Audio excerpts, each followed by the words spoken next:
21 August Bharat ବନ୍ଦ ପାଇଁ ସାମ୍ବାଦିକ ସମ୍ମିଳନୀ। ଝାରସୁଗୁଡ଼ା ଅନୁସୂଚିତ ଜାତି ଓ ଜନଜାତି କ୍ରିୟାନୁଷ୍ଠାନ କମିଟିର ଆହ୍ୱାନ କ୍ରମେ ଆଜି ଏକ ସାମ୍ବାଦିକ ସମ୍ମିଳନୀ ସ୍ଥାନୀୟ ହୋଟେଲ ଆତିଥ୍ୟ ଝାରସୁଗୁଡ଼ାଠାରେ ଅନୁଷ୍ଠିତ ହୋଇଯାଇଛି।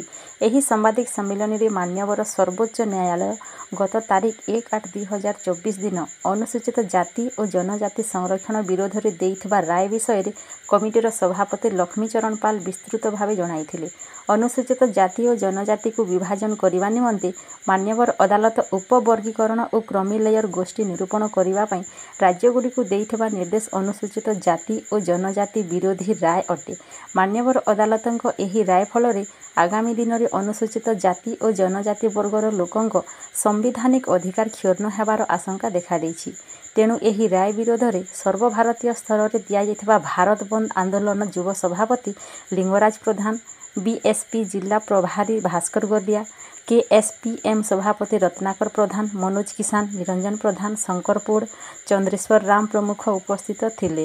ମାନ୍ୟବର ସୁପ୍ରିମକୋର୍ଟ 7 ଜଣିଆ ବେଞ୍ଚ ବସି ଯେନ୍ ଅସାମ୍ବିଧାନିକ ଅଗଣତାନ୍ତ୍ରିକ ରାୟ ପ୍ରଦାନ କରିଛନ୍ କୋଟା ଭିତରେ ସବକୋଟା ତैयारी करवार लगी और क्रिमिनल सोसाइटी गठन करवार लगी राज्यपाल जो निर्देश देछन से जजमेंट विरोध करिकी आमे 21/8/2024 रे भारत बंद करवार लगी डाकरा देछन।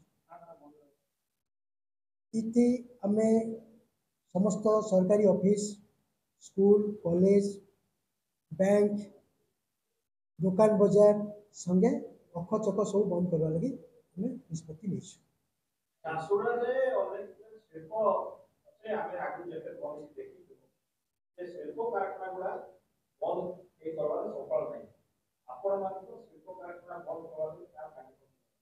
हमें चेष्टा करिछु जे शिल्प कल कारखाना जहाँ अच्छे सेनके जितकी रास्ता संजोग करुचे सब रास्ता के बंद कर देवे आमे निष्पत्ति लेछु।